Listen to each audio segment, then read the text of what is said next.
आवाज आ रही है ऑनलाइन सभी को?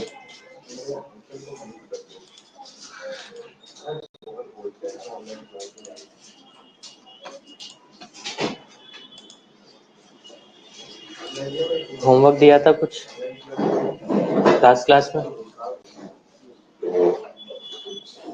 किस किस ने नहीं किया?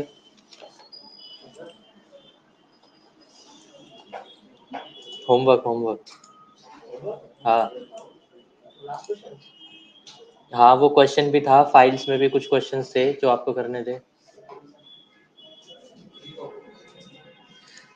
जो स्टैट्स क्वेश्चन वाली फाइल भेजी है उसके अंदर थे ना क्वेश्चंस।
देखो, कुछ लास्ट क्लास में ऐसे कुछ फॉर्मूला देखा था हमने, एंड इस फॉर्मूला के अलावा आपको एक क्वेश्चन दिया था कुछ, जिसमें कुछ ऐसे नंबर्स थे, ठीक है, एक x और एक y सीरीज के बेसिस पे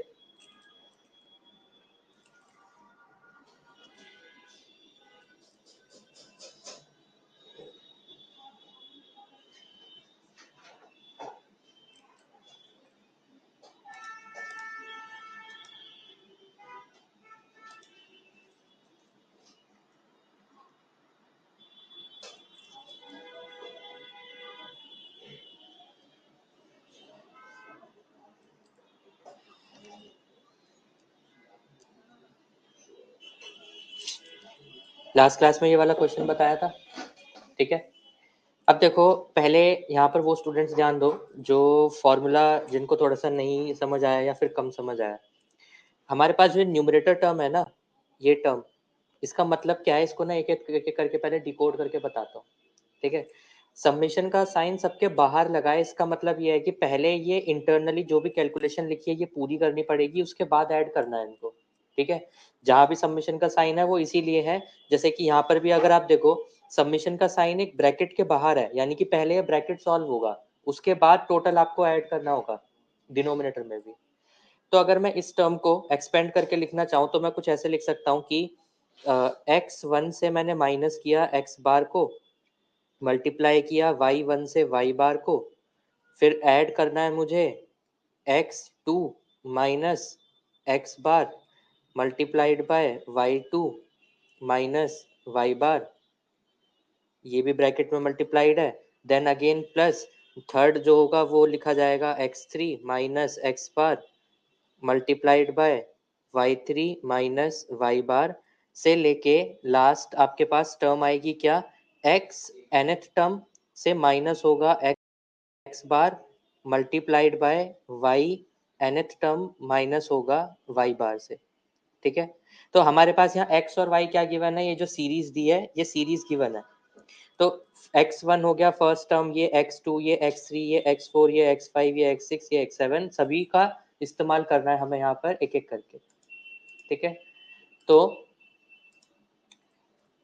न्यूमरेटर टर्म्स इस तरीके से डिवाइडेड है, जहां पर पहले आपको कैलकुलेट करना होगा x माइनस एक्स बार क्या है, उसके लिए पहले पता करना होगा कि x बार क्या है। x बार कैसे निकालेंगे, मीन ऑफ इंडिविजुअल सीरीज। कैसे, जो मेरे पास x सीरीज है ये एक इंडिविजुअली सीरीज है कॉरेस्पॉन्डिंग टू x, और जो y है ये एक अलग सीरीज है कॉरेस्पॉन्डिंग टू ओनली y। तो x के लिए जो मीन आएगा वो x बार लिखा है, जो y के लिए मीन आएगा वो y बार लिखा है। ठीक है,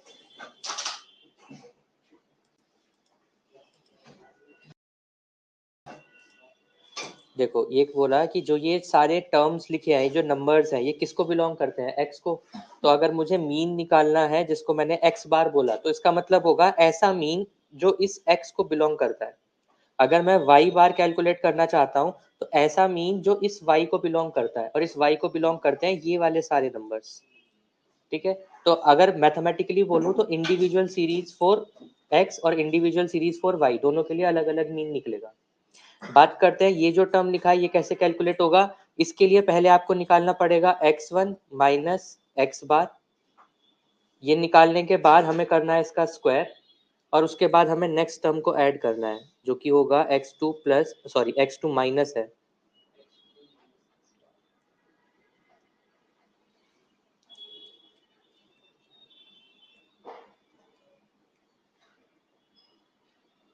x3 minus x bar plus dot dot dot last term आएगी आपके पास xn माइनस एक्स बार। ठीक है, जब इतनी टर्म तो ये है ही हमारे पास, हमें क्या करना है, सबका स्क्वायर फाइंड करना है, क्योंकि यहाँ पे स्क्वायर लिखा हुआ है। जब ये सभी टर्म्स को ऐड करेंगे जो फाइनली हमारे पास नंबर आएगा, वो कुछ ये जो अंडर रूट के अंदर हमारे पास लिखा है ये डिजिट ये बनेगी। ठीक है, तो हम इस तरीके से एक एक वैल्यू को कैलकुलेट ना करते हुए ये सारा काम हम इस टेबल फॉर्म में ही कंप्लीट करना चाहते हैं, ताकि हमारे पास पढ़ने में भी आसानी हो और समझ भी अच्छे से आए। लास्ट क्लास में जब हमने एक्स बार कैलकुलेट किया था तो वो आया था 7, 5 और वाई बार आया था 10। कैसे आया था, सम ऑफ ये सभी नंबर्स का sum divide by number of terms, और वाई बार कैसे आएगा, इन सभी नंबर का sum divide by number of terms. तो फिर हमने क्या करा, नेक्स्ट हमारा काम होगा, अगर मुझे न्यूमरेटर टर्म चाहिए तो पहले तो ये पता होना चाहिए x माइनस एक्स बार की वैल्यू क्या है। तो पहले मैं x माइनस एक्स बार कैलकुलेट कर लेता हूँ। ठीक है, जब मेरे पास x माइनस एक्स बार आ जाएगा फिर मैं उसके बाद y माइनस वाई बार कैलकुलेट कर लूंगा। फिर उसके बाद जो मैंने दोनों अलग अलग टर्म निकाली, x माइनस एक्स बार और y माइनस वाई बार, इन दोनों को आपस में मल्टीप्लाई कर दूंगा। तो क्या मेरे पास ये जो टर्म लिखी जा रही है ये वही टर्म है जो मेरी न्यूमरेटर में यूज हो रही है। जब मैं इस इन सभी टर्म्स का जब एडिशन कर दूंगा एट लास्ट, तो क्या मैं कह सकता हूँ वो समेशन ऑफ न्यूमरेटर मिल जाएगा मुझे। ठीक है, तो इसी को एक बार बता देता हूँ दोबारा से, कोई नहीं। एक्स बार है 5 और वाई बार है 10।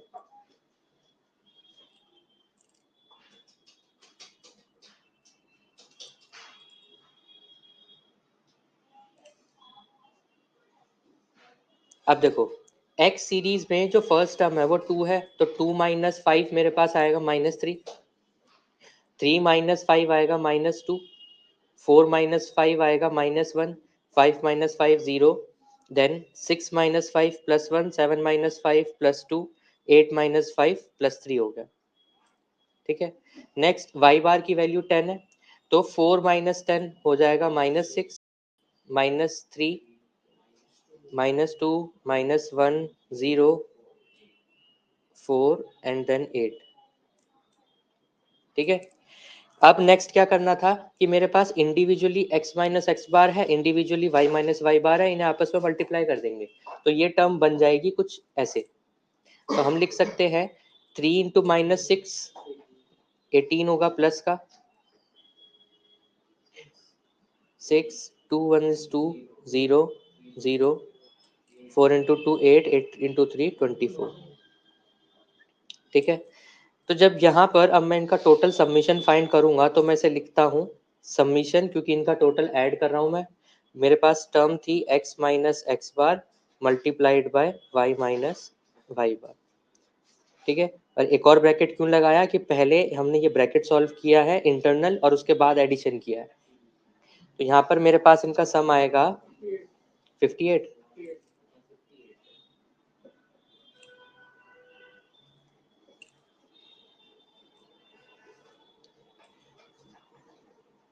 चलो नेक्स्ट, मुझे देखो डिनोमिनेटर में क्या चाहिए, x माइनस एक्स बार का होल स्क्वायर।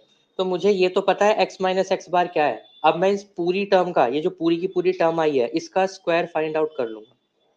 ठीक है, तो मेरे पास यहाँ पे आएगा x माइनस एक्स बार का होल स्क्वायर।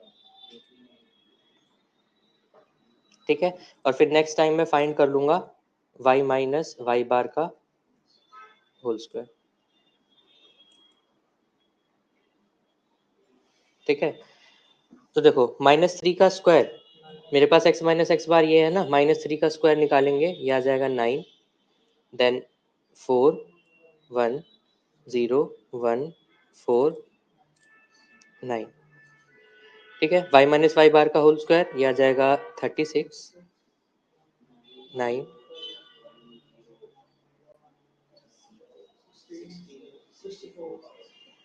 ठीक है, अब इनको ऐड करते हैं सभी को 1। ठीक है, अब देखो जो न्यूमरेटर टर्म थी वो भी मुझे मिल गई है, जो डिनोमिनेटर में दो अलग अलग टर्म थी वो भी मुझे मिल गई है। अब बस फॉर्मूला में वैल्यूज पुट करनी है। तो न्यूमरेटर आ जाएगा मेरे पास 58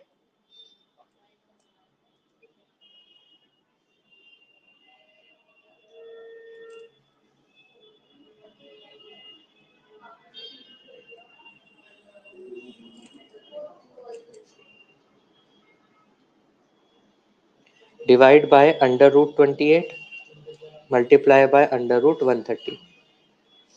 ठीक है, तो अब इसे सॉल्व करते हैं।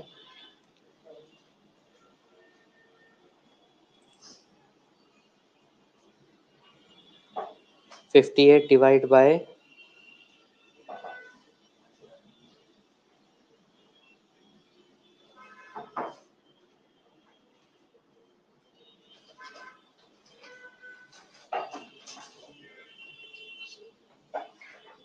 28 के फैक्टर क्या होंगे, 2√7 होगा। हाँ ठीक है, मल्टीप्लाइड बाय 130।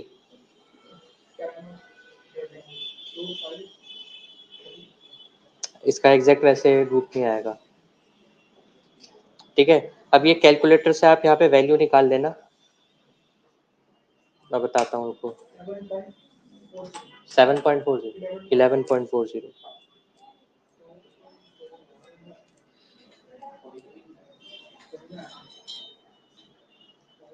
और ये भी सॉल्व कर दो फिर कैलकुलेटर से ही, अंडर रूट 28 ही निकाल दो 5.29।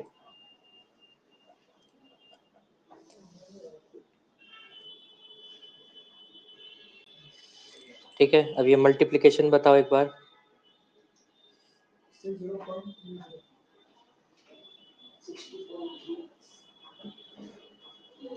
तो अब ये सॉल्व करके क्या आएगा, r equals to 0.961।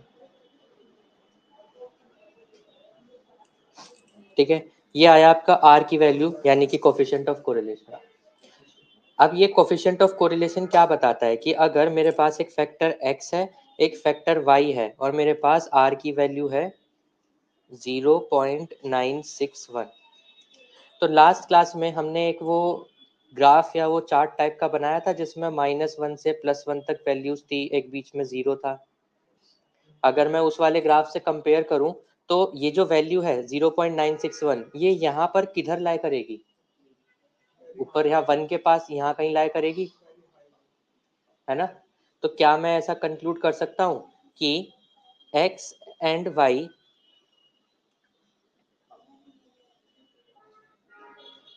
Are positively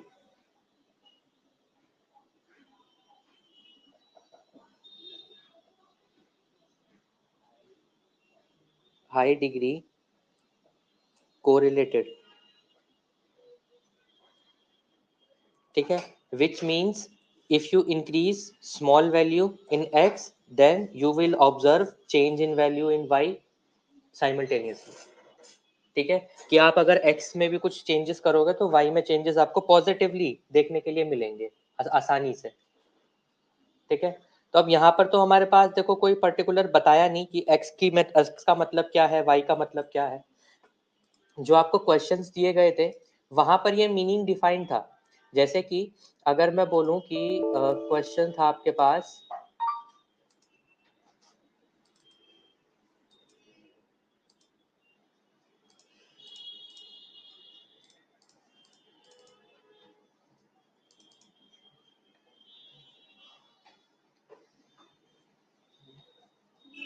ये रहा, एक ये वर्बल रीजनिंग और इंग्लिश के टेस्ट स्कोर्स है।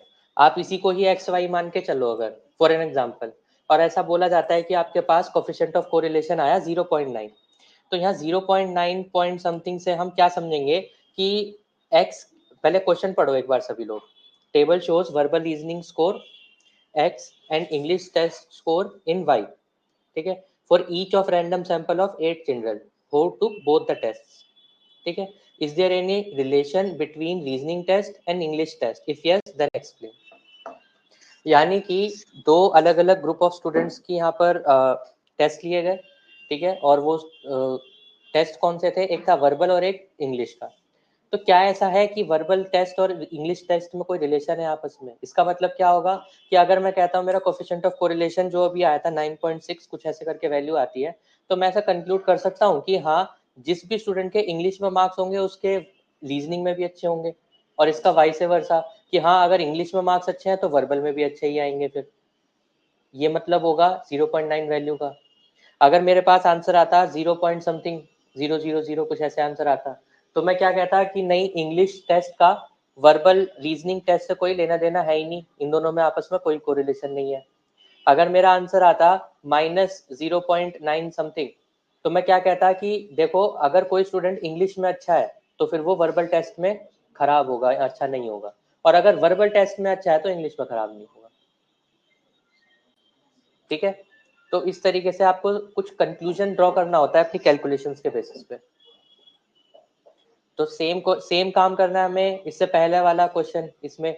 अब देखो 7th क्वेश्चन में कुछ भी नहीं बोला, तो आप यहाँ पे जनरली सिर्फ इतना कंक्लूड कर दोगे कि x और y कोरिलेटेड है, कौन से टाइप का कोरिलेटेड है बस वो बता दो, that x is high degree of correlation या कोरिलेटेड, या high negatively high degree of correlated, या एब्सेंस ऑफ कोरिलेशन, ऐसा कुछ आप यहाँ पे सिर्फ एक स्टेटमेंट लिख दोगे। ठीक है, 10th वाला जो पार्ट है कि आपका जो टेबल में x अगर सनशाइन है और y आपका सेल्स वैल्यूज है, तो क्या अगर जिस दिन सनशाइन यानी जिस दिन धूप ज्यादा आती है उस दिन सेल्स ज्यादा होती है, या जिस दिन धूप ज्यादा आती है उस दिन सेल्स कम होती है, या फिर धूप का सेल्स से कोई लेना देना नहीं है? ठीक है, कुछ ऐसी कंक्लूजन निकाल सकते हैं अब सभी एक बार ऑनलाइन भी ऑफलाइन भी सभी बताओ, कैलकुलेशन स्टेप्स में कुछ भी डाउट कुछ पूछना हो।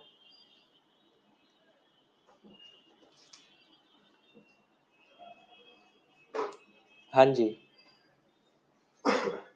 गुड। हाँ, एग्जैक्ट जीरो नहीं, फिर मिस्टेक है, कहीं पर कैलकुलेशन मिस्टेक है। कहाँ लिंक पे अपलोड कर दिया? अच्छा, देख सबका आंसर एग्जैक्ट 0 नहीं आएगा।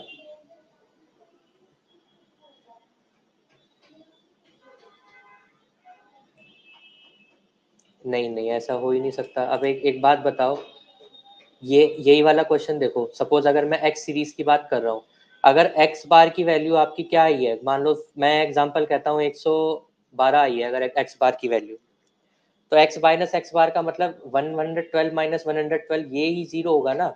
यहाँ पर तो 1 यूनिट का डिफरेंस है, यहाँ 2 यूनिट का डिफरेंस है। हाँ,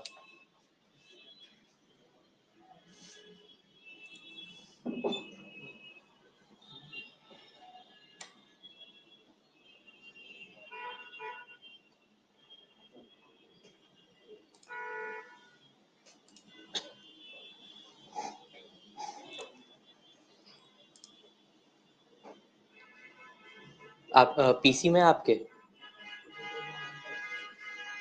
नहीं, वो असाइनमेंट आपके पीसी में ही है? अच्छा, देखो, हाँ स्क्रीन देखो, जहाँ पर मेरे पास ये ऑप्शन आ रहा है ना, यू आर प्रेजेंटिंग, यहाँ पर आप क्लिक करोगे तो प्रेजेंट विंडो का ऑप्शन आएगा, प्रेजेंट विंडो या एंटायर विंडो। ठीक है, प्रेजेंट नाउ करके वहां से प्रेजेंट कर लो।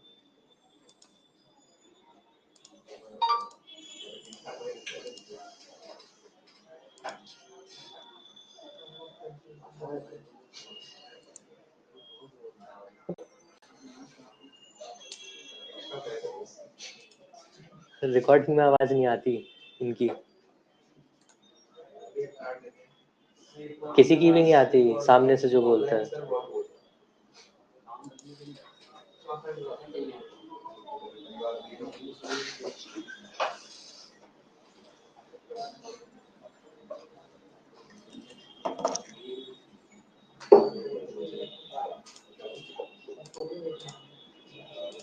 112। हाँ, तो अब एक एक करके x माइनस एक्स बार करो, 112 माइनस 100।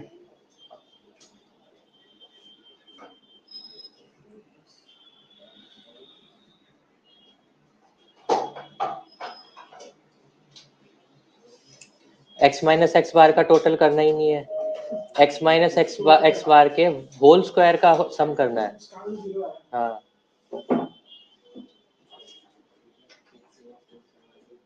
मैंने अभी स्टार्टिंग किस कहाँ से करी थी कि x minus x bar multiply by y minus y bar, पहले दोनों को मल्टीप्लाई करना है, ये वाला स्टेप। मल्टीप्लाई करने के बाद फिर ऐड करना है इनको।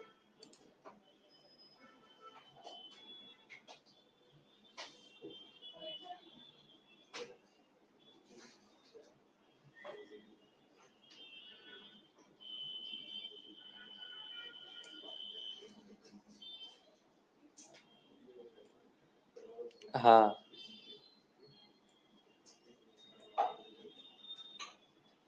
ठीक है। और कोई स्टूडेंट, किसी को डाउट कुछ पूछना है?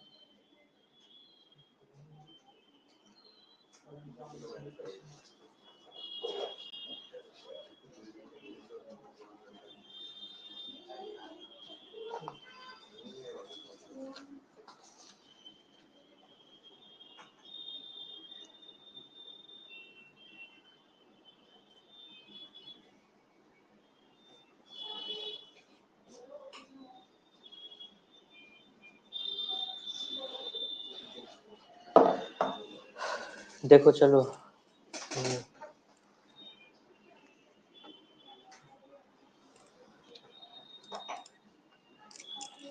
स्टार्ट करते हैं सेकंड मेथड, कार्ल्स पियर्सन का। कार्ल्स पियर्सन जो हमने मेथड पढ़ा था उसका सेकंड पार्ट, ये जो हमने फॉर्मूला पढ़ा था, ये Carl's Pearson coefficient of correlation using Carl's Pearson using actual mean method. ठीक है, अभी जो हम पढ़ने जा रहे हैं वो ऐसे लिखा जाएगा,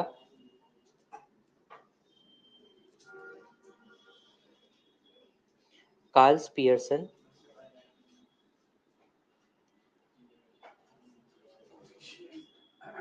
कोफिशिएंट ऑफ कोरिलेशन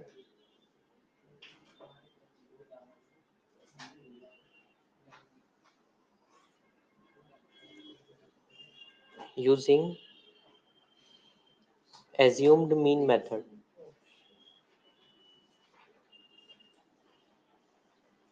अब आपको नाम पढ़ के ही समझ आ रहा होगा कि यहाँ पर मीन कैलकुलेट करने की जगह बस बहुत आसान है, ऑब्जर्वेशन में से खाली मीन कंसीडर करना है।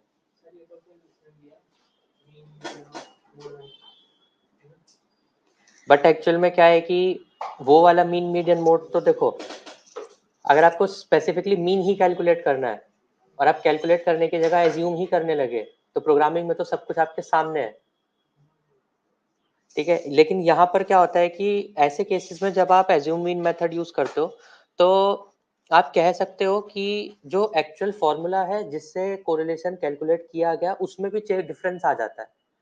तो अगर आप मान लो कोई फंडामेंटल ऐसा तरीका इस्तेमाल कर रहे हो जहां पर पहले से डिफाइंड है कि मीन के साथ अगर कोई वैल्यूज आप फाइंड कर रहे हो तो वो अलग तरीके से कैलकुलेट होगी।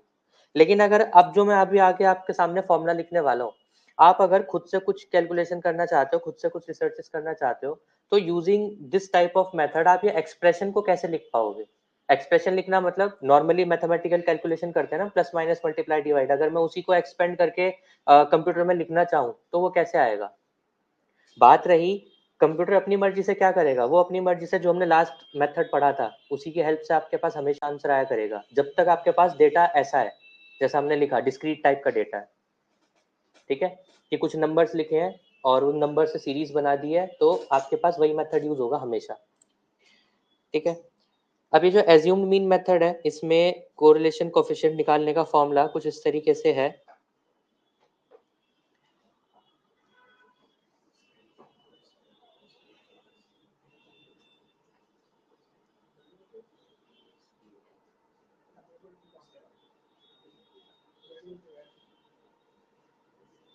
ये डेरिवेशन वाला dx नहीं है।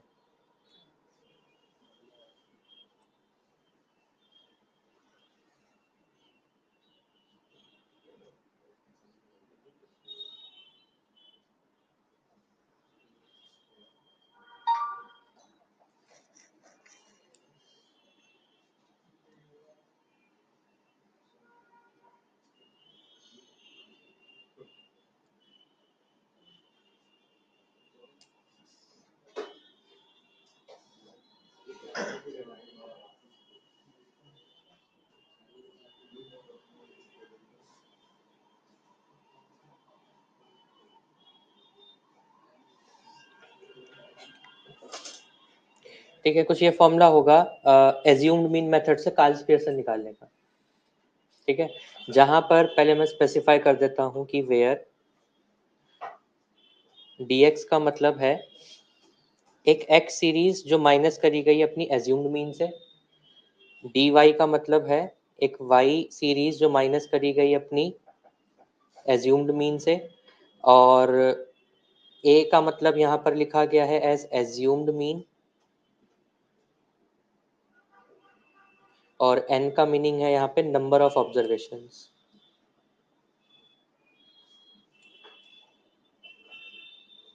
ठीक है। तो अब देखो, जब हम प्रोग्रामिंग टर्म्स में यूज करते हैं या किसी सॉफ्टवेयर में यूज करते हैं तो हमें सिर्फ वहां पर इतना लिखना होता है कि सपोज आपकी जो ऑब्जर्वेशन है वो किसी डेटा नाम के अंदर स्टोर है या किसी डेटा नाम की टेबल है वहां पर कहीं रखा हुआ है, तो आप सिर्फ इतना लिखते हो और इसके बाद इसमें डेटा को पास कर देते हो कि आपको कोरिलेशन का कोफिशिएंट चाहिए इस वाली इंफॉर्मेशन के अंदर से, वो हम पढ़ेंगे अभी आगे जाके। आपको सिर्फ ये लाइन लिखनी है और इससे पहले आपने जितनी कैलकुलेशन देखी थी वो सारी आपको कंप्लीटेड मिलेगी, आपको बस के आगे नहीं करना पड़ेगा कुछ भी। लेकिन उसका मतलब क्या है, वहां पे मीन क्या होगा, कैसे उसे यूज किया गया है, अगर आपके पास एक से ज्यादा आंसर आते हैं तो आपको पता चलेगा कि एक आपके पास एक्स सीरीज का मीन आ सकता है, वाई सीरीज का मीन इस्तेमाल होता है इसमें, आपके नंबर ऑफ टर्म्स यूज होती हैं इसमें, आपको कोरिलेशन का कोफिशिएंट आता है इसमें, तो वो चारों वैल्यूज आप देख के समझ जाओ कि वो क्या वैल्यूज है, ठीक है। ऐसा मैं ये नहीं कह रहा कि सब कुछ आएगा, आ सकता है क्योंकि अलग अलग लाइब्रेरीज में अलग अलग फंक्शंस फॉर्मूलाज मेथड इस्तेमाल होते हैं। तो हमें अगर ये पता है कि कोरिलेशन किसे कहा जाता है, मुझे ये भी पता है कोरिलेशन कोफिशिएंट किसे कहा जाता है, तो मेरे पास अगर कोई नंबर मान लो एक बार 52 आ जाता है तो मुझे तो ऑब्वियसली पता चल जाएगा ना ये कोफिशिएंट है ही नहीं, क्योंकि वो तो -1 से 1 ही रहेगा। क्या मेरी नंबर ऑफ टर्म्स इसके अंदर 52 थी या 52 के 50 के आसपास थी जो ये कंसिडर कर सकता है? नहीं थी, तो ये नंबर ऑफ टर्म्स भी नहीं है, यानी ये किसी x या y सीरीज का मीन होगा। तो मैं वेरीफाई कैसे करूंगा? इस डेटा का मीन फाइंड आउट कि ये मीन वैल्यूज है। ठीक है, तो कुछ इस तरीके से प्रैक्टिकली इसको इम्प्लीमेंट करते हैं। जब हम प्रैक्टिकल टर्म्स में पढ़ेंगे तब आपको बहुत आसान लगेगा। बस ये है कि अगर बाय चांस आपको, जैसे मैंने ये मेथड लिखा था, ऐसा कोई बना बनाया मेथड यूज नहीं करना, खुद से कुछ कैलकुलेशंस करवानी है। आपने एग्जिस्टिंग फॉर्मूलाज में कुछ चेंजेस करे, आप खुद से कुछ रिसर्च करना चाह रहे हो, तब आपको कुछ ऐसी इक्वेशंस को अगर इम्प्लीमेंट करना है तो कैसे करोगे? अब इसका मीनिंग क्या होगा कि देखो, न्यूमरेटर पे अगर मैं आता हूँ, पहले सिर्फ इतनी टर्म्स के बारे में बात करते हैं। तो आपको सबसे पहले क्या चाहिए होगा? नंबर ऑफ टर्म्स काउंट करनी है। नंबर ऑफ टर्म्स काउंट करने के बाद एज्यूम्ड मीन से माइनस करना है एक्स सीरीज को, एज्यूम्ड मीन से माइनस करना है वाई सीरीज को, उन दोनों को आपस में मल्टीप्लाई करना है, और मल्टीप्लाई करने के बाद जो फाइनल आएगा उसको सम करना है। सम करने के के बाद मल्टीप्लाई करना है नंबर ऑफ टर्म से। तो आपका ये पार्ट कंप्लीट होगा, जिसमें कितने 5 स्टेप्स आ गए आपके पास। ठीक है, अब ये 5 स्टेप्स को आप क्या करोगे? कहीं ना कहीं दूसरी जगह पे स्टोर कर दोगे, क्योंकि आप बार बार या फिर एक ही फॉर्मूला में एक साथ तो नहीं लिख सकते। मैथमेटिकली तो हमें पेन पेपर पे लिखना पड़ता है कि क्या वैल्यूज है। प्रोग्रामिंग में अगर एक ही लाइन में सारी इक्वेशन लिख देंगे तो बहुत कंफ्यूजन हो जाएगी। और कंफ्यूजन छोड़ो, एक भी ब्रैकेट या प्लस माइनस का सिंबल या डिवीजन सिंबल इधर उधर हो गया तो कैलकुलेशन ही गलत आ जाएगी। पता चला आपने लॉजिक सही लगाया लेकिन आंसर गलत आ गया, तो आप क्या समझोगे कि मैंने जो रिसर्च करी वही गलत हो रही है। ठीक है, तो ये सारी चीजें स्टार्टिंग से सीखेंगे बिल्कुल। ये तो अभी फिलहाल सारी कैलकुलेशन एक साथ यूज हो रही है ना, यहाँ पे एक एक करके सीखेंगे कि अगर 2 नंबर्स ऐड करने हैं, 5 नंबर्स ऐड करने हैं, 10 करने हैं, दोनों का प्रोडक्ट फिर उसके बाद सम करना है। ठीक है, जिसको कंप्यूटर टर्म्स में एसओपी सम ऑफ प्रोडक्ट या फिर पीओएस प्रोडक्ट ऑफ सम बोलते हैं। जो कंप्यूटर बैकग्राउंड से है उन्हें पता होगा। ठीक है, जैसे कि अगर मैंने क्या करा, x को ऐड किया y के साथ और फिर मल्टीप्लाई कर दिया a को ऐड करने के बाद b के साथ, तो इसे बोला जाता है प्रोडक्ट ऑफ सम। कि पहले मैंने सम निकाला कुछ और फिर उनको आपस में फिर मल्टीप्लाई कर दिया, तो ये पीओएस होता है, प्रोडक्ट ऑफ सम। इसका उल्टा सम ऑफ प्रोडक्ट बोलता हूँ तो X Y plus A B. X और वाई को पहले प्रोडक्ट किया, ए और बी को पहले प्रोडक्ट किया, फिर इनका सम कर दिया, तो ये सम ऑफ प्रोडक्ट हो जाता है। ठीक है, तो ये कुछ इस तरीके से लॉजिक्स हैं जो अब आपको इम्प्लीमेंट करना शुरू करना है। ठीक, अब बात करते हैं फॉर्मूला की। तो देखो, सारी की सारी वैल्यूज हमें ऑलरेडी पता है कि मेरे पास एक सीरीज होगी होगी जो x से डिनोट होगी, एक सीरीज है जो y से ही डिनोट होगी। ए एज्यूम्ड मीन का मतलब है मैं अपनी सीरीज से मान के चलूंगा। कैसे मानना है वो मैं एक एग्जांपल से बताता हूँ। इसके अलावा नंबर ऑफ ऑब्जर्वेशन वो भी मेरे पास गिवन होगा ही, टेबल में जो भी वैल्यूज होंगी। ठीक है, और इसके अलावा तो और कोई ऐसी वैल्यू नहीं है जो हमें ना पता हो। अंडर रूट सॉल्व करना है, मल्टीप्लीकेशन करनी है, पी बाई क्यू की फॉर्म में आपको आंसर दिया हुआ है, आंसर -1 से 1 के बीच में ही आना चाहिए। ठीक है, तो क्या इन दोनों मेथड्स में कोई डिफरेंस है, ये जानने के लिए हम क्या करते हैं, थोड़ा सा एक काम हमारे लिए भी आसानी रहेगी और हम वेरीफाई भी कर पाएंगे। सेम एग्जाम्पल कंसिडर करते हैं, क्या आंसर हमारा अलग आएगा या सेम आएगा दोनों मेथड से।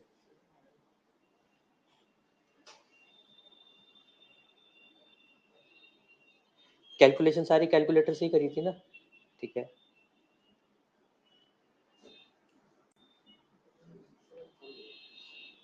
क्या कह रहे हो?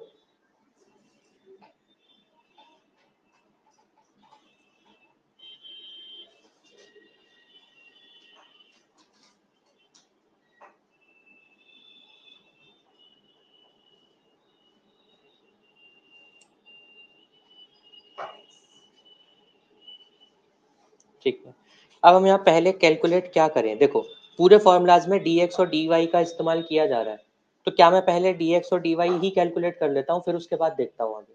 ठीक है, तो dx का मतलब मेरे पास क्या होगा कि अगर मैं सपोज dx कैलकुलेट करना चाह रहा हूँ तो मैं x सीरीज से माइनस करूंगा a को। अगर मैं dy कैलकुलेट करना चाह रहा हूँ तो मैं y सीरीज से माइनस करूंगा a को। अब यहाँ पर a है क्या?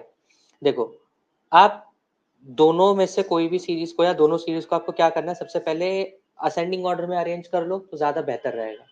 हमारे पास यहाँ पे डेटा ऑलरेडी असेंडिंग में है, ठीक है। अब आपकी मर्जी है, यहाँ पर आप टर्म्स देखोगे 1 2 3 4 5 6 7 7 टर्म्स है। 7 टर्म्स के अकॉर्डिंगली तो मैं यहाँ पे कह सकता हूँ कि जो मिडल वाली टर्म है मैं इसी को एज्यूम मीन मान लेता हूँ, चलो ठीक है, क्योंकि मेरे लिए कन्वीनियंट रहता है ऐसा अप्लाई करना। आप अगर चाहो तो इसको भी एज्यूम मान सकते हो, इसको भी मान सकते हो, ठीक है, मेथड आपको गलत नहीं बोलेगा। लेकिन यहाँ पर एक रूल फॉलो करना पड़ता है, वो क्या कि अगर मैं कहता हूँ कि 5 मेरा एज्यूम मीन है तो आपको 5 की पोजीशन काउंट करनी पड़ेगी। अगर ये पहली वाली सीरीज में 4th पोजीशन पे आता है तो सेकंड सीरीज में भी 4th पोजीशन में जो भी नंबर है कंपल्सरी वही आपका एज्यूम मीन होगा, ये जरूरी है, ठीक है। और अगर मैं ये नहीं चाहता, मान लो मैं चाहता हूँ 4 को एज्यूम मीन रखना है तो सेकंड सीरीज में फिर ये 8 एज्यूम मीन होगा। पोजीशंस दोनों की सेम होनी चाहिए, मैथमेटिकली ये मतलब लॉजिक फॉलो किया जाता है। तो हम बोलते हैं कि चलो यहाँ पर 5 एज्यूम मीन है और यहाँ पर 9 एज्यूम मीन है, ठीक है। तो जो एक्चुअल मीन था 5 एक्स सीरीज के लिए वो तो सेम आ गया, वाई सीरीज का एज्यूम मीन 9 अब डिफरेंट है, ठीक है। तो मैं यहाँ पर एक ही जगह पे 5 कंसिडर कर रहा हूँ और वाई सीरीज में 9 कंसिडर कर रहा हूँ, ठीक है। अब इसके बेस पे कैलकुलेशन करते हैं और आपको ये भी बताऊंगा कि कब और किस केस में आंसर अलग और गलत भी आ सकता है। पहले यहाँ पे कैलकुलेट करते हैं, dx का मतलब है x सीरीज माइनस होगी एज्यूम मीन से, तो एज्यूम मीन यहाँ पर 5 है तो 2 माइनस 5 अगेन -3 -2 -1 0 1 2 3, ये सीरीज तो सेम आ गई। अब आएगा dy में है 4 माइनस 9, ये होगा -5 -2 -1 0 1 5 9, ठीक है। 14 माइनस 9 इज 5, 18 माइनस 9 इज 9, ठीक है। अच्छा, dx और dy दोनों आ गए मेरे पास। अब क्या क्या बचेगा मेरे पास, देखो मेरे पास एक टर्म है ये वाली, dx को मल्टीप्लाई करना है dy से। मेरे पास एक टर्म है ये वाली, dx का सम कर दो, dy का सम कर दो, फिर उसको आपस में मल्टीप्लाई करना, ठीक है। फिर मेरे पास टर्म है ये वाली, इसका मीनिंग है कि dx के अंदर जो भी कुछ लिखा है, मान लो dx के नंबर अंदर नंबर लिखा है 2, तो पहले मुझे 2 स्क्वायर निकालना है और 2 स्क्वायर निकालने के बाद एट दी एंड जाकर इसको सम करना है। यहाँ dx स्क्वायर का मतलब क्या है, एक एक नंबर पहले होल स्क्वायर होगा, देन अगेन dx, ये तो मैं कैलकुलेट कर ही चुका था न्यूमरेटर में, फिर सेम केस अप्लाई करना है dy स्क्वायर के साथ, ठीक है। तो मेरे पास देखो ये टर्म पता लग सकती है, ये टर्म पता लग सकती है, ये भी पता लग सकती है, ये 4 टर्म मेरे को ऑलरेडी लगभग लगभग मिल गई है, बस सबमिशन फाइंड करना है। बाकी बची हुई टर्म्स अब यहाँ पे फाइंड करते हैं, ठीक है। तो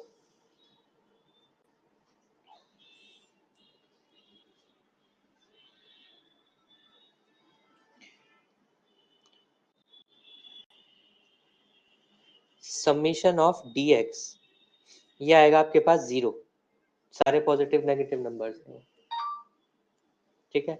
समीशन ऑफ dy, ये आएगा 7,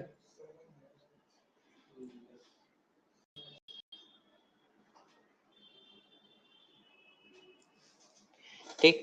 नेक्स्ट हम क्या करते हैं, dx को मल्टीप्लाई कर देते हैं dy से, ठीक है।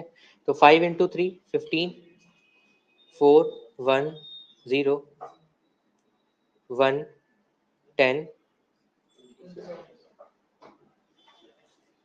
तो ये हो गया 20 30 40 50 58,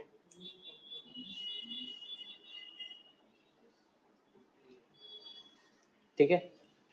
ये टर्म क्या कहलाई जाएगी, समीशन ऑफ dx dy,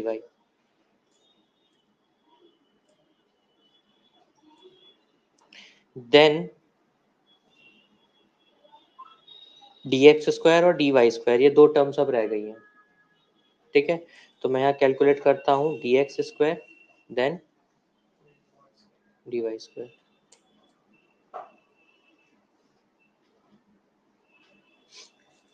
तो देखो -3 whole square 9, 2 square 4 1 0 1 4 9, then dy square minus 5 का square 25,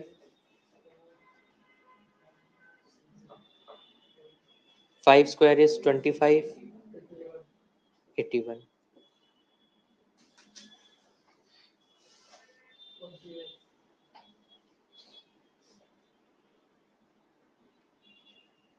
hmm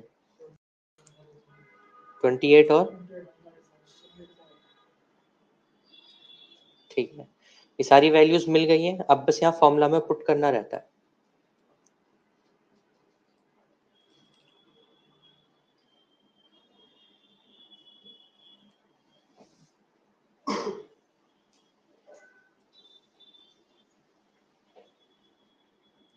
summation of dx dy ये रहा है सबसे पहले 58, ये 58 मल्टीप्लाई होगा किसके साथ, n number of terms, minus summation of dx 0 multiplied by 7, यह है न्यूमरेटर। डिनोमिनेटर में number of terms 7 multiplied by dx square की वैल्यू है 28 माइनस dx का होल स्क्वायर, dx की वैल्यू है 0 या minus 0 multiplied by 7 into dy square value given है 137 माइनस dy का होल स्क्वायर, dy है 7, तो यहाँ पे हम लिखेंगे 7 का होल स्क्वायर। ठीक है, तो लास्ट वाले मेथड से इक्वेशन तो चेंज हो ही गई है। ठीक है, अब यहाँ कैलकुलेशन करते हैं।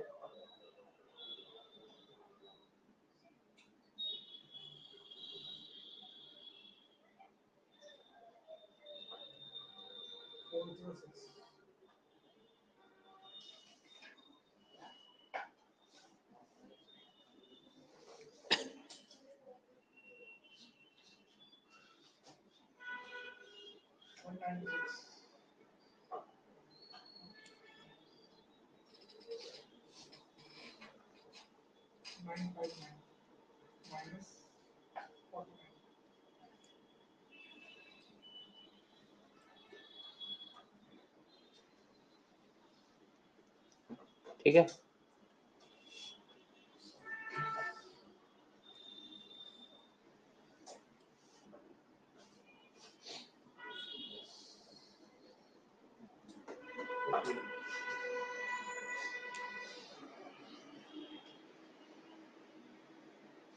अंडर ये हो जाएगा 910। ठीक है, 910 का अंडर रूट क्या आ रहा है, 510। जीरो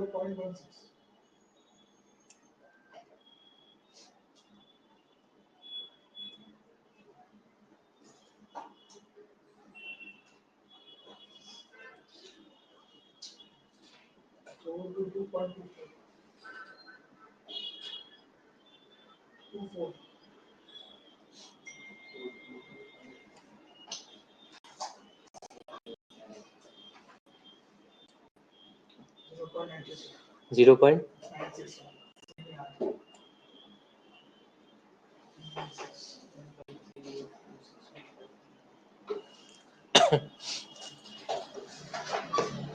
ठीक है, अब देखो दोनों मेथड से आंसर यहाँ पर अभी सेम आता है, उसके दो रीजन है। और सेम अगर मैं चाहता हूँ आंसर अलग ही लाना तो वो भी हो सकता है। वो कैसे हो सकता है, सबसे पहली चीज आप पॉइंट के बाद कितने डिजिट्स लेके कैलकुलेट कर रहे हो, ये एक फैक्टर अफेक्ट करता है। जब आप यहाँ पे अंडर रूट वैल्यूज कैलकुलेट करते हो या डिवीजन करते हो या मल्टीप्लिकेशन करते हो तो पॉइंट के बाद कितनी वैल्यूज ले रहे हैं। सेकेंड थिंग कि जब हमने एक्चुअल मीन मेथड इस्तेमाल करा था, मीन हमारा तब भी 5 था, अभी भी 5 है। जब हमने एक्चुअल मीन मेथड यूज करा था, मीन हमारा 10 था, अभी 9 है। यानी मेरा एक ही सीरीज का मीन चेंज हुआ, वो भी सिर्फ एक ही यूनिट से चेंज हुआ। ठीक है, अगर मेरा मीन डेसिमल नंबर्स में होता तो मेरे को बहुत आसानी से चेंज देखने के लिए मिल जाते, क्योंकि वो एग्जैक्ट आंसर आता। अभी आपके पास यहाँ पर एक यूनिट चेंज होने से भी उतना कोई सिग्निफिकेंट डिफरेंस देखने के लिए नहीं मिला। वो डिफरेंस आपको कब देखने के लिए मिलेगा, जब आपके पास नंबर्स बहुत बड़े हो और वहां पर आप एक्चुअल मीन कैलकुलेट ना करें, और जो कैलकुलेशंस हैं वो भी पॉइंट के बाद एक या दो डिजिट की कैलकुलेशन ही करें सिर्फ, तो आपको लगभग सिमिलर जैसा आंसर मिलेगा। इसीलिए शॉर्टर थोड़ा मेथड बनाया गया एज्यूम मीन मेथड। ठीक है, बाकी इससे पहले वाला पॉइंट वो तो बताया था कि प्रोग्रामिंग वगैरह में इस्तेमाल सिर्फ वही होता है, एक्चुअल मीन मेथड ही होता है। ठीक है, तो अभी के लिए फिलहाल आप ये सारा पढ़ना, आपके जितने भी कोरिलेशन के क्वेश्चंस आप सॉल्व करोगे वो सारे सॉल्व आपको एक्चुअल मीन मेथड से करने हैं। इसके बाद एक मेथड होता है जिसको ग्रुप्ड मेथड और बाइवेरिएट एनालिसिस या बाइवेरिएट डिस्ट्रीब्यूशन कुछ ऐसे नाम से जाना जाता है, वो तो हम करेंगे, उसके क्वेश्चंस अलग भेजूंगा मैं आपको, वो आपको इसमें अभी नहीं ऐड करना। ठीक है, आज वो मेथड नहीं बता रहा क्योंकि आप कंफ्यूज ना हो। ठीक है, क्योंकि ये वाला कैलकुलेशन, इससे पहले वाली कैलकुलेशन और जो मैं मेथड बोल रहा हूँ वो तीनों में मतलब अच्छी खासी कैलकुलेशंस है। तो मैं एक इसी से रिलेटेड एक और टॉपिक है जो मैं अभी बता रहा हूँ आपको, ठीक है, इन बिटल, ताकि आपको कैलकुलेशन पहले इतना सब आप क्लियर कर लो, उसके बाद फिर एक और कैलकुलेशन आपको बताऊँ। ठीक, तो हम जो पढ़ने जा रहे हैं वो भी एक इंटर रिलेटेड टॉपिक है कोरिलेशन से। वो इंटर रिलेटेड टॉपिक का नाम है कोवेरिएंस। वेरिएंस तो पढ़ा था हमने, वेरिएंस का मीनिंग क्या था? Different between two data points. और कोवेरिएंस का मतलब क्या होगा?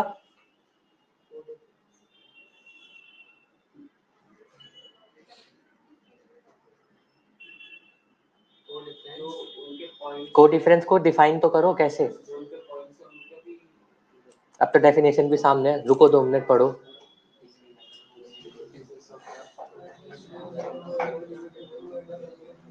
मन में पढ़ो।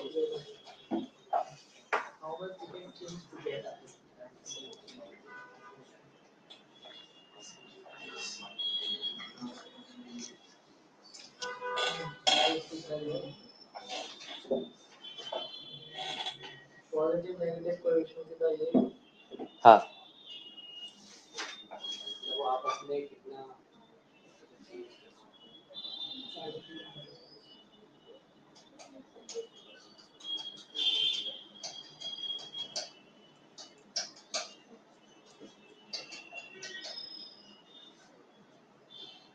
फ्यूज देखे हैं? फ्यूज,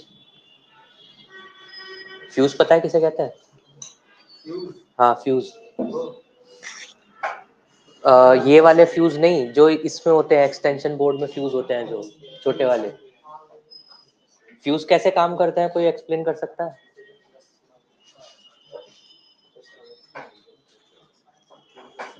अरे नॉर्मली आपने देखा तो होगा ना, फ्यूज खराब होते हुए भी देखा होगा और उससे पहले भी।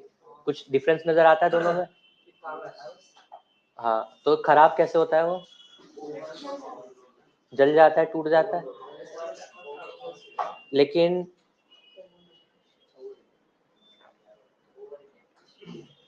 यूज तो आप उसे पहले भी कर पाते थे। आपका जो भी यहाँ पर वैल्यूज है, वैल्यूज इन द सेंस कि आप जो भी कुछ इस्तेमाल कर रहे हो उस फ्यूज से, जब तक वो एक लिमिट तक चल रहा है उस लिमिट तक वो अच्छे से काम करता है। जैसे ही उसे लगता है ना कि अब ज्यादा लोड आ रहा है तो वो फिर टूट जाता है। सेम थोड़ा सिमिलर टाइप का कॉन्सेप्ट है कि आपको पता चल गया दो वेरिएबल एक दूसरे से कनेक्टेड है, कि एक इंक्रीज हो रहा है तो दूसरा भी इंक्रीज होगा या डिक्रीज होगा कुछ ऐसे। लेकिन सवाल यह है कब तक? हाँ, एक पॉइंट तक। कोवेरिएंस आपको वही बताता है कि कितना ऐसा डिस्टेंस वाइज यूनिट हो सकती है कि आप ऑब्जर्व कर सकते हो कि हाँ ये चेंज हो रहे हैं। इसका मतलब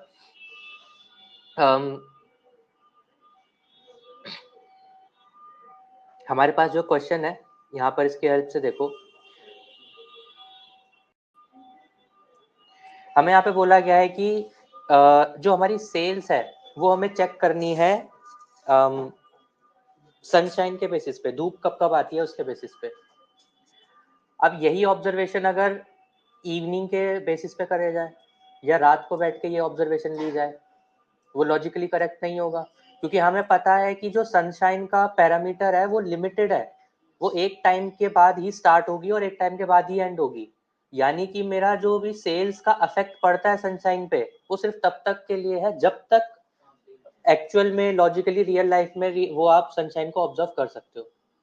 लेकिन ऐसा तो नहीं है कि आफ्टर इवनिंग लेट नाइट्स में सेल्स नहीं होती होंगी, उस टाइम सनशाइन यहाँ पे अफेक्ट ही नहीं करेगी, क्योंकि एक लिमिट पॉइंट के बाद आप उसे नहीं मेजर कर पाओगे।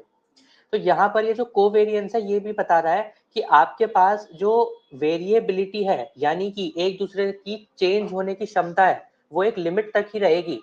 उस लिमिट को अगर आप ये बताना चाहते हो कि कब तक वो वेरिएबल आपस में चेंज करेंगे, तो आपको एक एस्टिमेट डिस्टेंस मिलता है, क्योंकि वेरिएंस में हम डिस्टेंस ही पता करते थे दो पॉइंट्स के बीच का। तो यहाँ दो पॉइंट्स क्या है, कब से वो चेंज आपको दिखना मिल सकता है और कब तक मिल सकता है, वो आपको एक यूनिट वाइज डिस्टेंस मिलता है। इसको हम बोलते हैं कोवेरिएंस। ठीक है, जहां पर एक और पार्ट वो ये कि ग्राफिकली भी आप आइडेंटिफाई कर सकते हो कोरिलेशन और कोवेरिएंस को। कैसे कर सकते हो वो मैं यहाँ पे आपको दिखाने वाला हूँ। सपोज आपके पास जो सीरीज थी वो एक एक्स और एक वाई के नाम से सीरीज गिवन थी ना। मैथमेटिकली हमने क्या सीखा था, एक्स एक्सिस में एक नंबर होता है, वाई एक्सिस में एक नंबर होता है, वो दोनों नंबर जहां पर मीट करते हैं वहां पर हम एक पॉइंट बना देते थे, है ना। और ग्राफ में प्लॉट करना होता था तो क्या मैं कह सकता हूँ कुछ इस तरीके से बन सकता था ग्राफ, या इस तरीके से बन सकता था ग्राफ, ठीक है, या ऐसे बन सकता था। तो मैं अगर पहले ग्राफ की बात करता हूँ तो क्या ये ग्राफ मुझे बता रहा है कि जैसे जैसे एक्स बढ़ रहा है वाई कम होता जा रहा है। एक्स की वैल्यू बढ़ेगी तो यहाँ जाएगा, वाई की वैल्यू बढ़ेगी तो इधर नीचे की तरफ आता रहेगा। तो ये वाले लॉजिक के अकॉर्डिंग मैं देखूं तो क्या ये एक नेगेटिव कोरिलेशन या कोवेरिएंस, अभी आप दोनों पढ़ लो डिफरेंस क्या वो भी बता रहा हूँ। नेगेटिव क्यों है, एक्स बढ़ रहा है तो वाई डिक्रीज हो रहा है। राइट साइड वाला देखो, एक्स भी बढ़ रहा है वाई भी बढ़ रहा है, तो मैं कह सकता हूँ एक्स और वाई दोनों पॉजिटिवली रिलेटेड है। जहां पर देखो एक्स और वाई में नंबर तो है बट कोई पैटर्न नहीं है, तो ये आपका कहलाया जाता है एब्सेंस ऑफ कोरिलेशन।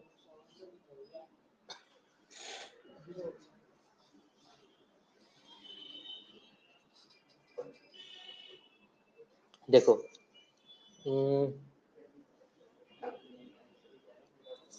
ये वाला देखो एक बार एग्जांपल, क्या यहाँ पर जो मेरे पास ये पॉइंट्स हैं, इन पॉइंट्स को मैं कह सकता हूँ ये एक्स और वाई सीरीज के डेटा सेट का जहां पर एग्जैक्ट पॉइंट है वही होगा। अगर ये फर्स्ट सेकंड इन दोनों को मैं अगर कंसीडर करूं तो मैं यहाँ पर ये तो ऑब्जर्व कर पा रहा हूँ कि एक्स बढ़ रहा है तो वाई भी बढ़ ही रहा है। इसको मैंने एक सिंगल लाइन पे यहाँ पर ड्रॉ करके दिखाया है। जब आप इन पॉइंट्स के बेसिस पे ऐसी लाइन बनाते हो ना, ये लाइन को मैथमेटिकली बोला जाता है लाइन ऑफ बेस्ट फिट या बेस्ट फिटिंग कर्व, ऐसा बोलते हैं इसको। अब ये जो बेस्ट फिटिंग कर्व है स्टैटिस्टिक्स में आप पढ़ रहे हो कोरिलेशन तो इसे बोला जाएगा कोरिलेशन कर्व। आप जब पढ़ोगे रिग्रेशन तो इसे बोला जाएगा रिग्रेशन कर्व। आप जब पढ़ोगे कोवेरिएंस तो इसे बोला जाएगा कोवेरिएंस कर्व। ठीक है, लेकिन इसका बनाने का तरीका क्या होता है, आपके पास देखो ये जहां मेरा माउस है एक पॉइंट ये भी है, जहां मेरा माउस है एक ये पॉइंट है, एक ये भी पॉइंट है। तो ऐसा तो देखो नहीं हो सकता कि आपने एक स्ट्रेट लाइन बनाई और सारे पॉइंट्स उसी स्ट्रेट लाइन पे आ गए, रियल लाइफ में तो ऐसा बिल्कुल भी नहीं होगा। तो मुझे क्या करना है, एक ऐसा जनरल लाइन बनानी है जहां पर सारे पॉइंट से कम डिस्टेंस पे उस लाइन को प्लेस किया जा सके। ये डिफाइन किया जाता है line of best fit curve को। अगर मैं इस लाइन को सपोज यहाँ पर ड्रॉ कर देता जहां मेरा माउस है यहाँ पर, तो जो मेरे पास ऊपर की तरफ पॉइंट है उनके तो पास में होती लाइन, लेकिन जो नीचे वाले पॉइंट है उनसे तो बहुत दूर हो जाती ना। यहाँ पर देखो, क्या मैं यहाँ कोई एक लाइन अगर ड्रॉ कर भी दूं चाहे किसी भी डायरेक्शन में करूं, फिर भी मेरे पास कुछ ऐसे पॉइंट्स बचेंगे जिनके बेसिस पे मैं ये कह सकता हूँ कि उनका डिस्टेंस बहुत ज्यादा दूर है मेरी लाइन से। इसीलिए यहाँ पर बेस्ट फिट लाइन या फिर कोरिलेशन कर्व नहीं बना। ठीक है, तो हमें क्या करना होता है, हमारे पास जैसे यहाँ पे पॉइंट्स है ना, ऐसे ही पॉइंट चार्ट के बेस पे कुछ पॉइंट्स कैलकुलेट होकर मिलते हैं सॉफ्टवेयर में भी और प्रोग्रामिंग में भी। अब मुझे क्या पता करना है कि ये पॉइंट्स क्या एक रिलेशन शो कर रहे हैं, पॉजिटिव या नेगेटिव, कैसा ही भी। अगर वो कर रहे हैं तो जो मेरे पास यहाँ पे लाइन है, इस लाइन से जितना ज्यादा सारे पॉइंट्स एकदम पास पास होंगे, मेरा कोरिलेशन उतना स्ट्रॉन्ग पॉजिटिव कोरिलेशन आएगा, मतलब स्ट्रॉन्ग कोरिलेशन आएगा। पॉजिटिव नेगेटिव डिपेंड करता है कि लाइन के पास होने चाहिए। यहाँ पर आप देखो, इस लाइन के ज्यादा से ज्यादा पास में सारे पॉइंट्स हैं, यानी कि एक स्ट्रॉन्ग पॉजिटिव कोरिलेशन है। यहाँ पर लाइन के दूर दूर फैले हुए पॉइंट्स हैं, तो ये आपके पास वीक पॉजिटिव कोरिलेशन है, या लो डिग्री भी बोल सकते हो, वो मतलब समझाना है बस आपको। सेम यहाँ पे कंसिडर करते हैं कि मॉडरेट भी अगर डिफाइन करना है तो देखो, कुछ पॉइंट पास भी है, कुछ पॉइंट दूर भी है, ठीक है। वीक डिफाइन करना है, ज्यादातर फैले हुए पॉइंट्स है, स्कैटर्ड पॉइंट है, जिन्हें आप स्कैटर चार्ट के नाम से भी पढ़ते हो, यही होते हैं स्कैटर चार्ट। अब एक डिफरेंस है, डिफरेंस क्या कि जैसे मान लो मैं स्पेसिफिकली अगर लिख कर सर्च करता हूँ स्कैटर चार्ट, तो जब रियल लाइफ डेटा आप पढ़ते हो ना,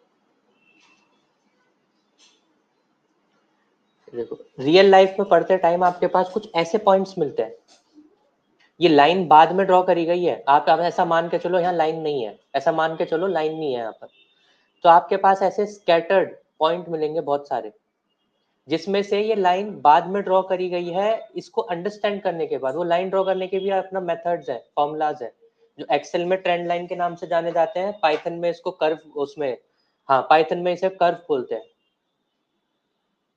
ठीक है। ये देखो कुछ ऐसा डेटा हो सकता है आपके पास कि सपोज यहाँ पे क्या लिखा है, मेट्रो हेल्थ इंडेक्स, और यहाँ पे इनकम लिखी है, तो एक ऐसी कैटेगरी है जहाँ बहुत सारे लोग एग्जिस्ट कर रहे हैं, लेकिन उसके अलावा कुछ बहुत दूर दूर पॉइंट्स भी एग्जिस्ट कर रहे हैं यहाँ पर। तो ये बिल्कुल एकदम जो स्ट्रेट लाइन बनी है, ऐसा नहीं है कि रिलेशन है ही है, लेकिन हमें अगर डिफाइन करना ही करना पड़ेगा कि किसके लिए ज्यादा पॉजिटिवली कोरिलेटेड है, तो जितने भी पॉइंट इस लाइन के सबसे पास है, मेरे को ये पता चलेगा कि 20,000 to 30,000 सैलरी वाले पर्सन का जो मेट्रो हेल्थ इंडेक्स है वो 4 to 6 के बीच में वेरी कर सकता है। और कैसे कर सकता है, ये वाले पॉइंट सारे पॉजिटिवली कोरिलेट करेंगे। तो मैंने एक लार्ज इंफॉर्मेशन के अंदर से कुछ सैंपल पीसेस निकाले बेस्ड अपॉन देयर रिलेटिविटी, ठीक है।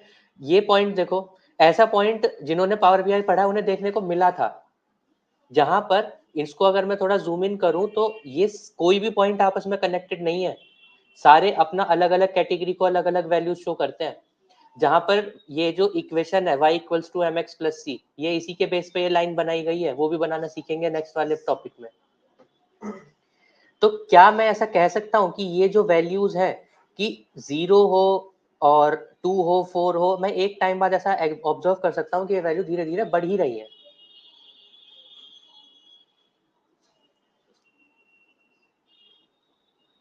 ठीक है, ये रहा, ऐसा डेटा आपको देखने के लिए मिला भी था, आपके पास था, जिन्होंने पावर बीआई पढ़ा होगा उनके पास ये वाला डेटा मिला था, जहां मैं कह सकता हूँ कि जो मेरे पास ये 70 to 80 जो भी लिखा है, और ये जो 60 to 70 एक्स और वाई सीरीज लिखी है, यहाँ पर धीरे धीरे पॉजिटिवली, वीक पॉजिटिव ही है लेकिन पॉजिटिव कोरिलेशन है।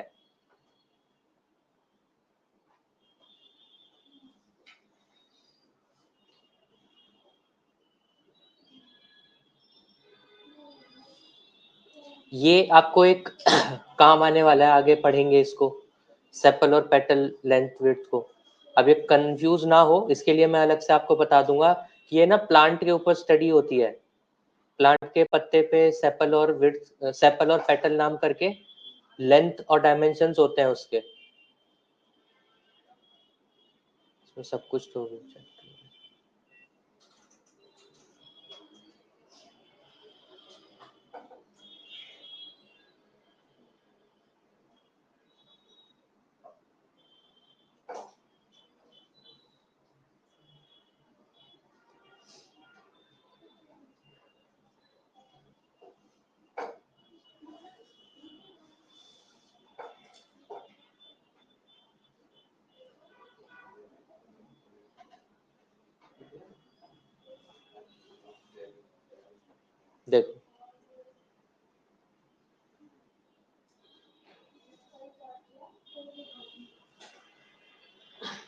ठीक है, किस किस टाइम पे कितने कितने सिग्नल्स रिसीव हुए हैं, ये उसका स्कैटर प्लॉट ग्राफ है। तो आप देख सकते हो 2.5 टू 7.5 के लिए एक पॉजिटिव कोरिलेशन मिल रहा है, लेकिन वहीं 7.5 से 10 तक के लिए एक नेगेटिव कोरिलेशन मिलेगा। ठीक है, तो पॉइंट्स को कुछ इस तरीके से यहाँ पे जस्टिफाई करना, इसको रीड आउट करना, इनका क्या मीनिंग हो सकता है वो पता कर पाना। ठीक है, ये सारे स्कैटर पॉइंट चार्ट है, ये देखो ये स्कैटर पॉइंट चार्ट है, ये एग्जैक्टली ऐसा ही डेटा मिला था आपको।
देखो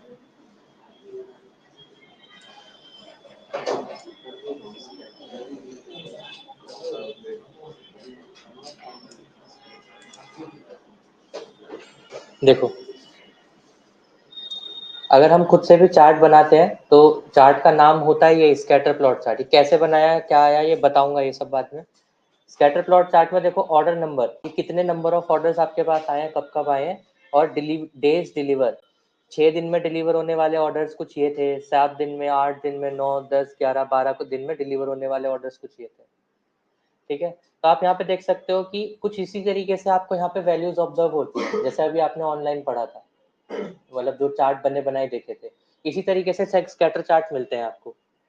जो मैंने अभी वो वाले स्कैटर चार्ट दिखाए थे, यहाँ सीधा एक लाइन ड्रॉ होकर मिल जाती है, वहां पर आपको डेटा भी चाहिए फिर वैसा, जहां पर एग्जैक्ट 7 to 8 और 6 to 12 में अगर बोलूँ तो ये बहुत छोटी वैल्यूज है, 6 यूनिट्स का डेटा ही है। जब आप कम से कम भी ये कह सकते हो कि hundreds of thousands of numbers को स्टडी करोगे तब आपको कलेक्टिवली वैसा चार्ट मिलेगा जैसा अभी हमने देखा था वहां पर। ठीक है, और ये पता करना कि आपने एक्स और वाई क्या क्या चीजें मान रहे हो, क्योंकि मैं यहाँ पे क्या चेक करना चाह रहा हूँ कि क्या जितने दिन डिलीवरी के लिए लगते हैं उससे ऑर्डर नंबर का कोई लेना देना है। तो वो लॉजिकली आपको एक्सप्लेन करना होगा कि आप क्या क्या वैल्यूज को कंसीडर कर रहे हो। ठीक है, उसी के बेसिस पे यहाँ पर स्कैटर पॉइंट चार्ट को ही आप यहाँ पे फिर प्लॉट कर पाएंगे, लिख पाएंगे। अब यहाँ पर अगर हम बात करते हैं कोवेरियंस की, तो ये ग्राफिकल मेथड जो हमने पढ़ा था कोरिलेशन का और कोवेरियंस का, ग्राफिकल मेथड यही होता है जहां पर आप इन स्कैटर पॉइंट्स की बेसिस पे जज कर पाओ कि कैसे टाइप का कोरिलेशन आपने पता करा है। लेकिन अगर मैं बात करता हूं कि मुझे ये पता करना है कि कोवेरियंस का क्या इफेक्ट है कोरिलेशन पे, तो देखो, अगर आप सिर्फ कोरिलेशन फाइंड करते हो तो आपको इतना पता चलेगा कि एक वेरिएबल डिपेंडेंट है या नहीं। कोवेरियंस फाइंड आउट करते हो तो आपको यह पता चलेगा द एक्सटेंट टू विच, यानी कि कितना वो मैक्सिमम या मिनिमम पॉइंट हो सकता है जहां तक दो वेरिएबल आपस में चेंज कर सकते हैं। अब वो चेंज पॉजिटिव नेगेटिव कैसा भी हो सकता है। अगर कोरिलेशन पॉजिटिव है तो कोवेरियंस भी पॉजिटिव होगा, कोरिलेशन नेगेटिव है तो कोवेरियंस भी नेगेटिव ही आएगा। ठीक है, कोवेरियंस क्या करता है, इसका भी काम यही होता है, दो वेरिएबल्स के बीच में रिलेशनशिप एस्टेब्लिश करना या बता पाना। ठीक है, अब एक एग्जांपल लिखा है, जब दो स्टॉक्स ऐसा लगता है कि आपस में एक साथ चेंज कर रहे हैं। ठीक है, अब वो पहले तो आप ऐसा देखोगे कि पॉजिटिवली, कि पहला चेंज हो रहा है, दूसरा भी चेंज हो रहा है, पॉजिटिवली चेंज होता जा रहा है। But when they move inversely covariance is negative, यानी कि एक ऐसा पॉइंट आ सकता है जब एक स्टॉक तो इंक्रीज होता रहेगा, दूसरा स्टॉक चेंज कर सकता है, तो वो एक्सटेंट, जिस एक्सटेंट तक उसने ये पॉजिटिव कोवेरियंस शो करा, वो आपका यहाँ पे कोवेरियंस कहलाया जाएगा। ठीक है, अच्छा, कोवेरियंस अलग होता है, कोरिलेशन का कोफिशिएंट अलग होता है। ठीक है, अब यहाँ पर अगर आप ये जानना चाहते हो कि पॉजिटिवली नेगेटिवली किस तरीके से रिलेटेड है, वो तो आपको कोरिलेशन बता देगा, लेकिन वो कितना ज्यादा स्ट्रांगली रिलेटेड है ये आपको बता पाएगा कोवेरियंस, या कितना ज्यादा स्ट्रांगली नेगेटिव रिलेटेड है ये बता पाएगा कोवेरियंस। ठीक है, अब जैसे हमने कोरिलेशन का फॉर्मूला पढ़ा, कोवेरियंस का भी एक फॉर्मूला होता है। अब वो फॉर्मूला यहाँ पर कुछ ऐसे लिखा है, मैं भी आपको लिखकर बताऊंगा कैसे लिख सकते हो आप उसको, उस टर्म्स में जैसा हमने आज तक पढ़ाई करी है, जो हम अच्छे से समझ पाए। अब इसके साथ साथ कोरिलेशन और कोवेरियंस में एक रिलेशनशिप भी होता है, इन टर्म्स ऑफ फॉर्मूला भी और इन रियल लाइफ भी। रियल लाइफ तो हमने यहाँ पर पढ़ा कि आप यहाँ पे देख सकते हो, कोवेरियंस ये बताता है कि वेरिएंस कितना रिलेटेड है। वेरिएंस का मतलब क्या, स्प्रेड ऑफ पॉइंट, दो पॉइंट आपस में कितना स्प्रेडेड है किसी डेटा में। कोवेरिएंस का मतलब ये होगा कि यहाँ पर वेरिएंस भी है और कोरिलेशन भी है, उसको कोवेरिएंस बोलेंगे। ठीक है, how data points are distributed around calculated mean. ठीक है, however measure variance measure the spread of data along single axis. Single axis का मतलब, या तो आप यही पता कर सकते हो कि मान लो अगर मैं वही वाला एग्जांपल दोबारा बोलूं कि नंबर ऑफ सेल्स ही पता कर सकते हो, या तो सनशाइन ही पता कर सकते हो अगर वेरिएंस पढ़ोगे तो। लेकिन कोवेरिएंस में आप नंबर ऑफ सेल्स के साथ साथ सनशाइन को भी जज करना चाहते हो, तो आपको फिर कोवेरिएंस हेल्प करेगा दोनों पैरामीटर जज करने में। ठीक है, फाइनेंशियल कॉन्टेक्स्ट में how different investment perform in relation to one other. अच्छा, अब कोई एक पर्सन है, कोई एंजल इन्वेस्टर है, उनने क्या करा कि किसी दो अलग अलग बिजनेसेस में इन्वेस्ट किया, अब वो दोनों बिजनेसेस कैसा परफॉर्म कर रहे हैं, अगर वो ये जानना चाहता है तो वो कोवेरिएंस बता सकता है कि पहले बिजनेस के कंपैरिजन में दूसरा बिजनेस कितना पॉजिटिवली या नेगेटिवली परफॉर्म कर रहा है। ठीक है, जैसा यहाँ पर लिखा है कोरिलेशन वैल्यू सिर्फ -1 to 1 तक ही हो सकती है, कोवेरिएंस में ऐसा कोई फैक्टर नहीं है, कोई फिक्स नहीं है। आप किस चीज की स्टडी कर रहे हो उस पर डिपेंड करता है, कोवेरिएंस की वैल्यू अलग भी आ सकती है, नेगेटिव भी जा सकती है, जीरो भी रह सकती है। बस हमें एक चीज का ध्यान रखना है, क्या वो चीज ये है कि जब आप मैथमेटिकली स्टडी करते हो तो अगर आप ऐसा बोल रहे हो कि हमारे पास जो कोरिलेशन है वो एक पॉजिटिव कोरिलेशन है,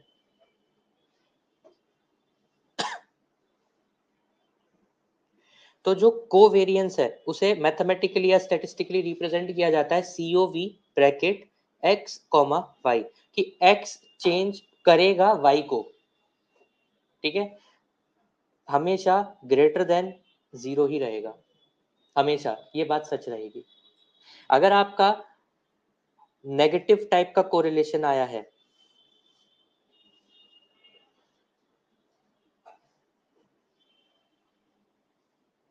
तो हमेशा आप कह सकते हो कि जो कोवेरिएंस है x ऑन y वो हमेशा लेसर देन जीरो ही रहेगा। ठीक है, अब आते हैं थर्ड केस पे कि अगर मान लो एब्सेंस है ऑफ कोरिलेशन, तो इसका मतलब होगा कि आपका जो कोवेरिएंस है वो सिमिलर टू या फिर अप्रोक्सीमेटली इक्वल्स टू जीरो होगा।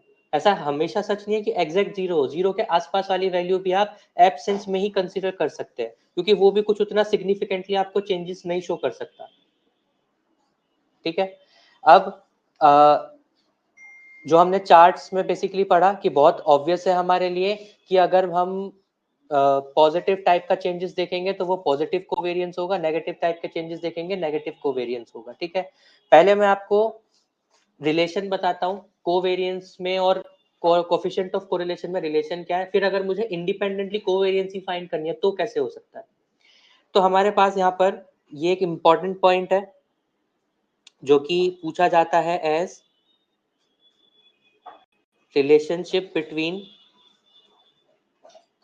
Covariance and correlation. ठीक है, ये फॉर्मूला बेस इस पर, स्टेटमेंट वाइज तो आप कोई भी एग्जांपल कंसीडर कर लेना। ठीक है, मैथमेटिकली जो R है कोफिशिएंट ऑफ कोरिलेशन है उसे हम लिखते हैं equals to covariance of x and y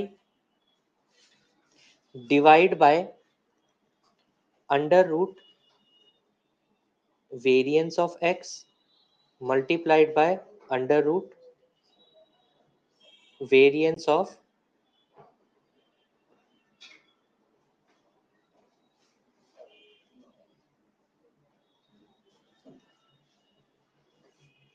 y।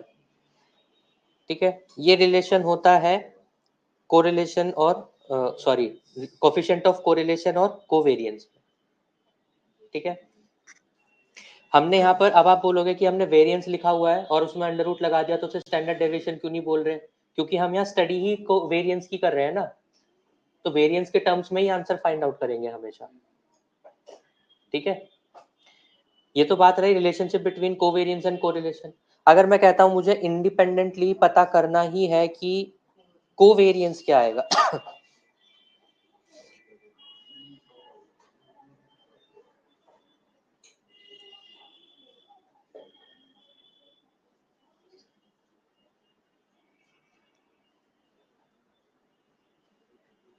Covariance को डिनोट करेंगे COV bracket x comma y दोनों सीरीज इक्वल्स टू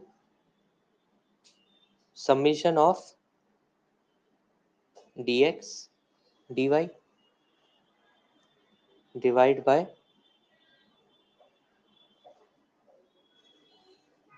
n। ठीक है, जहां पर ये dx dy का मीनिंग क्या है, dx को आप डिफाइन कर रहे हो x की हर सीरीज माइनस करी जाएगी अपने खुद के मीन से, dy को आप डिफाइन कर रहे हो, y की हर सीरीज माइनस करी जाएगी अपने मीन से, ठीक है, और n आपकी नंबर ऑफ ऑब्जर्वेशंस हो जाएंगी। कुछ इस तरीके से आप कोवेरिएंस को कैलकुलेट कर सकते हो इंडिपेंडेंटली विदाउट कोरिलेशन। अच्छा, अगर मेरे पास कोवेरिएंस का एक आंसर आ जाता है तो क्या मैं एक रफ आइडिया बेसिस पे या एग्जैक्ट बेसिस पे भी कोरिलेशन जज कर पाऊंगा? अगर मैं ये सारे पॉइंट्स को ध्यान में रखूं जो भी हमने यहाँ पर लिखे, अब बताओ क्या अगर मुझे बता दिया जाए कि दो सीरीज के बीच में कोवेरिएंस का आंसर क्या है, तो क्या मैं ये बता सकता हूँ कि वो कैसा कोरिलेशन होगा?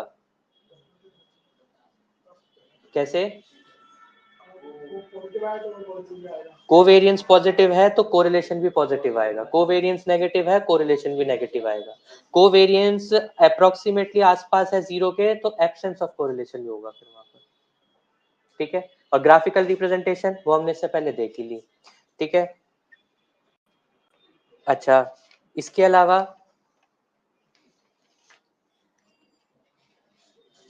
अलावा सबसे मेजर आपसे बस यही पूछा जा सकता है कि कोवेरिएंस कोरिलेशन में क्या डिफरेंस है, आप कैसे डिफाइन कर पाएंगे? तो कोरिलेशन और कोवेरिएंस में बहुत सारे डिफरेंस। पहला तो डेफिनेशन अलग है। कोरिलेशन की डेफिनेशन है it checks whether two or more than two variables are related to each other or not, and covariance आपको बताता है कि up to which extent these two variables are correlated, ठीक है।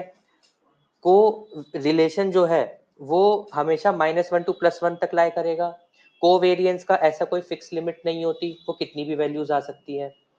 We can judge correlation with help of covariance, but we cannot judge covariance with help of correlation, ठीक है। हमारे पास इन दोनों के बीच में रिलेशन है जहां से मैं आंसर तो फाइंड कर सकता हूं, लेकिन जो मेरे पास कोवेरिएंस का आंसर है वो मुझे पहले ही बता देगा बिना कैलकुलेट करे या बिना चेक करे कि कोरिलेशन है तो कैसा है।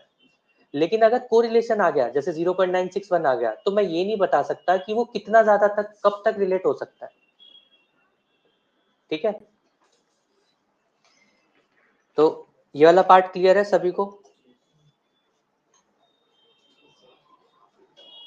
अब देखो क्वेश्चंस है ही आपके पास, ठीक है, और पहले ये सॉल्व करना है आपको सारा। नेक्स्ट जो पार्ट है उसे बोला जाता है कोरिलेशन फॉर ग्रुप्ड डेटा या फिर बाईवेरिएट एनालिसिस। बाईवेरिएट क्यों बोला जाता है? हमने सारा डेटा अभी तक जो पढ़ा वो डिस्क्रीट इंडिविजुअल जैसा पढ़ा। अगर डेटा आपको कॉन्टिन्यूस टाइप का मिल जाए तो क्या होगा, वो हम पढ़ेंगे नेक्स्ट क्लास में, ठीक है। जैसे कि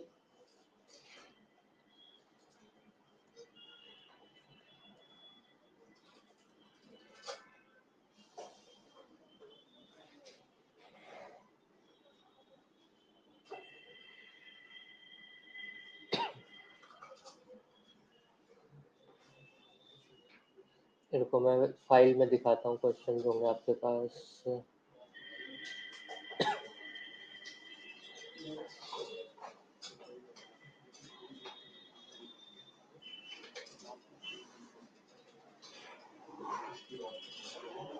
अच्छा देखो, ये कुछ और क्वेश्चंस हैं, ये भी मैं आपको शेयर कर दूंगा, ठीक है।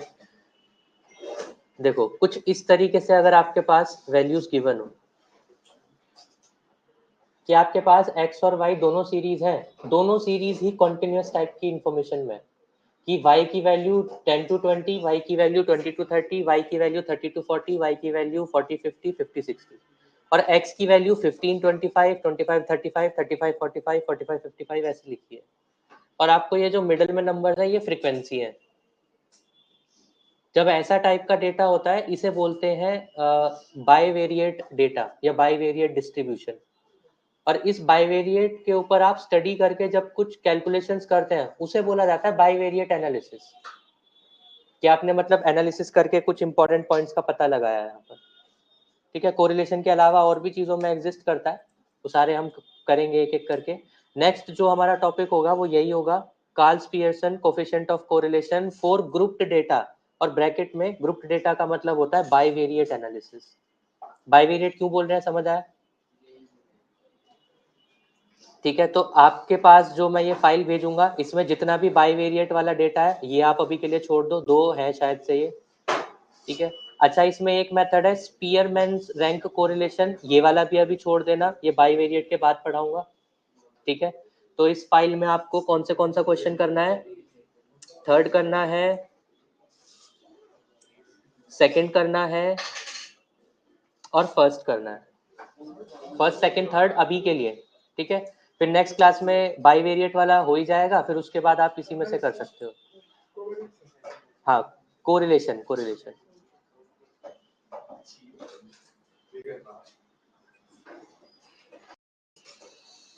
ठीक है।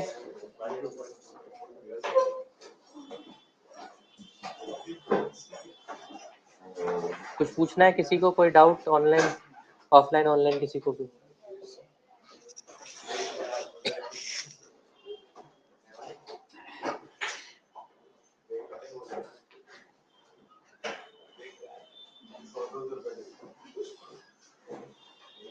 चलिए फिर।